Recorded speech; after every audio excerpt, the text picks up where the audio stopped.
popsicle stick collection, Arthur? Not yet. But what if I decide to start one? This video is brought to you by viewers like you. Thank you. Make sure to subscribe and help get this video to 4,000 likes. And I say, hey!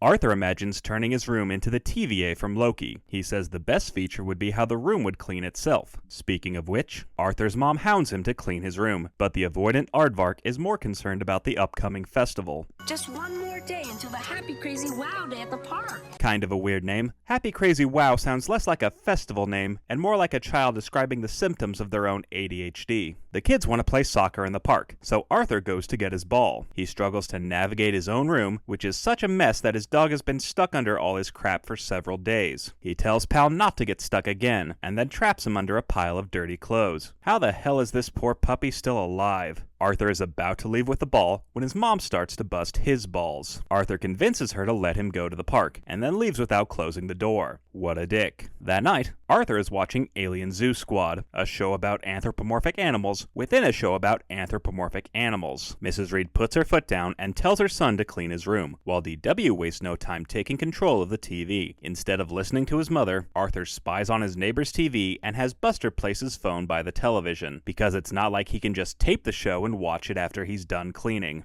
I might be as smart as the brain. Does the brain not know how to record a VHS? The next morning, DW tries to drown her toys in her cereal, which is a normal thing for a child to do.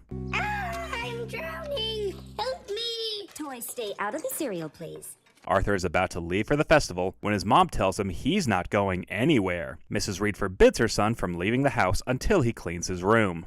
You've put this off long enough now. Wait, you didn't make him do it last night after you caught him trying to watch TV? That one's on you, Jane. DW laughs at her brother's comeuppance, as bratty bitches tend to do, when her mom tells her she also needs to clean her messy room. Who's laughing now, smartass? Arthur whines that cleaning his room will take forever. And that's when Mr. Reed comes up with a very stupid idea. He suggests Arthur and DW should work together to clean their rooms. When I was little and my brother and I had chores to do, many hands make light work. That only works if the hands aren't constantly flipping each other off. Mrs. Reed is against the idea of her kids being alone in the same room for more than 5 minutes, lest they tear each other to shreds. Mr. Reed insists multiple hands will get the job done faster, as he's used to juggling multiple hand jobs. The squabbling siblings start with Arthur's room, where I assume Pal is still trapped under a pile of dirty socks. Let's do this quick. I'm gonna be late. That's what she said.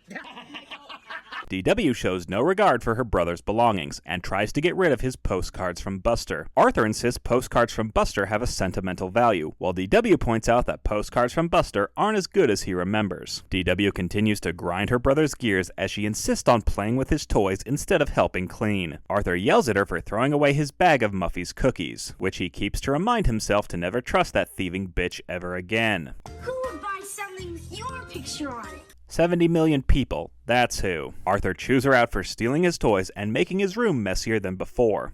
Hey, where did you get my light bulb costume? Your light bulb costume? How is your memory worse than your eyesight? DW tries to do some actual cleaning when Arthur's hoarding instincts get the better of him. You don't have a popsicle stick collection, Arthur? Not yet. But what if I decide to start one?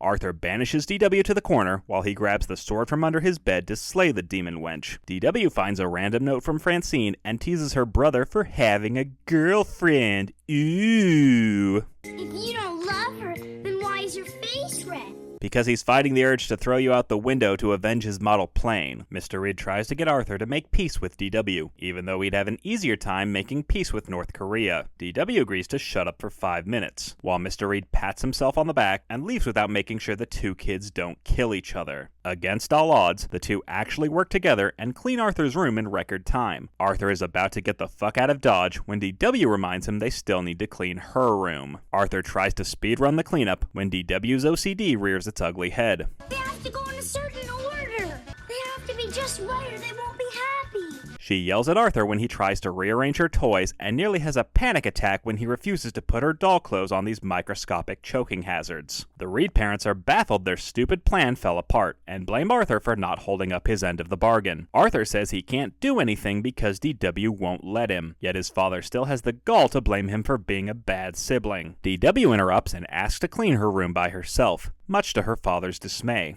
Mrs. Reed usurps her husband's authority, as she's through letting him pretend to be the alpha. She agrees to let DW clean her own room by herself, while Arthur finally gets to go to the festival. Arthur asks DW if she wants any help before he leaves. DW rejects his offer because she doesn't want him to miss the festival, and also because he has cooties. Gross. Arthur gets to the park, where he spends the afternoon bouncing on trampolines, juggling with clowns, and trying to drown his teacher. Arthur nearly blames DW for his late arrival, before finally admitting he's been a bit of an asshole. It would seem all's well that ends well, until Mr. Frensky guilts the kids into helping him clean up the park. Here we go again. And we never see Mr. Reed's brother. Ever. Because he probably never existed in the first place. It's more likely David created an imaginary brother as a coping mechanism to deal with the reality of being a lowly beta cuck trapped in a loveless marriage while only being able to admire his true soulmate from afar. Let's review. Arthur refused to clean his room even after his mom told him to several times. He blatantly disregarded her demands and was somehow surprised when he was forced to do his chores. Meanwhile, Mr. Reed insisted on making his children work together against their will. Even though he probably would have driven Arthur to the festival, no questions asked, if he knew Mr. Ratburn would be there in a swimsuit. The Reed kids instantly got on each other's nerves, primarily due to DW's lack of helpfulness or general competence. Arthur proved to be just as bad, as he hoarded useless junk and showed an equal amount of disregard for his sister's belongings. Mr. Reed insisted his idea was the only right solution, and nearly drove his kids insane, until DW demanded to do her chores by herself. And you know it's bad when DW has to step in to resolve the conflict. So, F you Arthur for neglecting your chores and whining when you had to deal with the consequences of your actions. F you Mr. Reed for trying to make your kids work together and refusing to admit when your plan didn't work. And of course, for failing to help her brother clean and yelling at him for touching her toys. F you DW. And I say, Hey, I have a Patreon. Sign up at patreon.com/mattneff to get your name in the thank you credits, along with early access to every FUDW and the chance to vote for future episodes. If there's a movie or show you'd like me to talk about, top-tier patrons can commission a review for my channel. Check out the link in the description to become an FUDW superfan. Next time on FUDW... Oh, DW, I was so wrong. Please, let me buy you lots of new toys to prove I love you. and I say,